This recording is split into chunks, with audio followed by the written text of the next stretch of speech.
long story short, my mom had moved to LA. I'm from Paris, France. She had an assistant who was she was a fashion designer. She was a designer for a company called Jag in the 80s. And her assistant was roommates with Lenny. And so I used to go over to his place, and I got to know Lenny's mom, and we used to go to barbecues all the time, so kind of were family friends. And, you got a teenage memory you can pull up?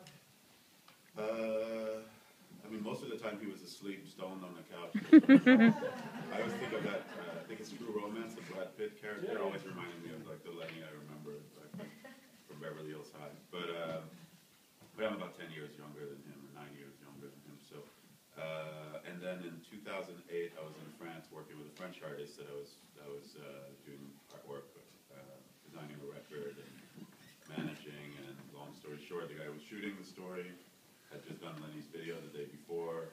Coincidentally, he called Jean-Baptiste, my friend, photographer.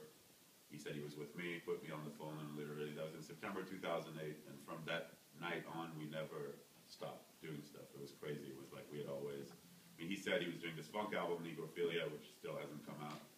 And you hear me laughing in the movie, because Lenny's been saying this record's coming out since 1995 or 94, and that's why you hear me laughing in the movie, and I say, you know, look at the smile on Craig's face, because we just know he's not putting this record out, but hopefully he will, and it's an incredible record. And so he had told me that the day he worked on this funk album, because I'm known for my funk library, and I've worked on a million funk projects and compilations and box sets, and so he had said we'd work together on this project, and he's, you know, was true to his word, and basically ended up one night at a show, decided to take some pictures.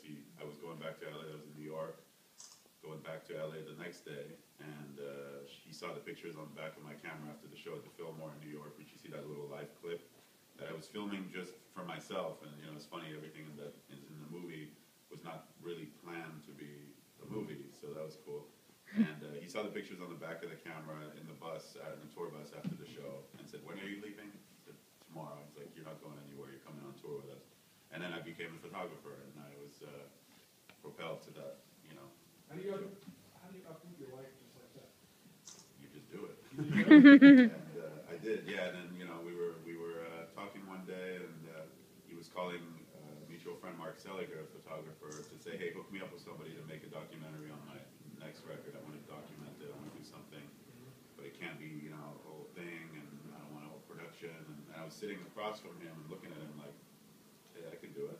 Sure. I had no idea what I was doing, you know, but I did it. And the way we got into it was basically, I said, I want to do something that is not your traditional film experience. Like, I want to do something that there's no tripods, there's no lights. I mean, some of the footage is so grainy. I'm moving, I'm getting the Zoe birthday thing. You literally see me kind of getting on my knees to film it. We didn't cut all that stuff because I wanted people to experience it like you were, you know, like it was your life. I mean, it was my life.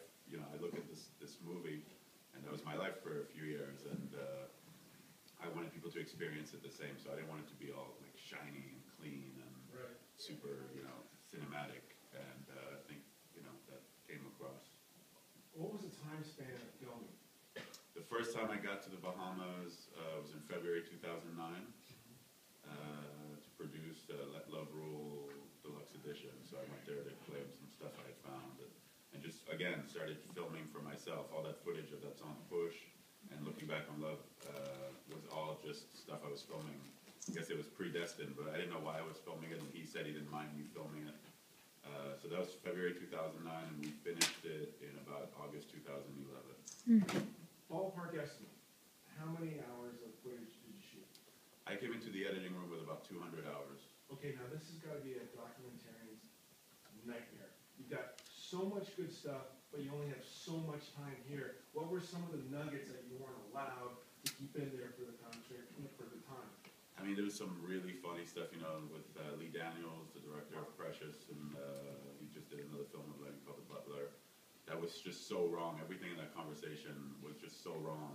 And I can't. I mean, you know, it was involving certain people, and it was just the funniest, because Lee is just the funniest guy, and just will say, you know, whatever. He'll say anything, not caring who's around, who's he's talking to. So, but I mean, there was a lot of stuff, you know, Lenny's frustration. I didn't really, you know, I didn't really want to.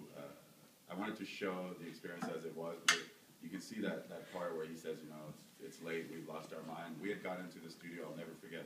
He called me at around 10 a.m. saying, "Let's go."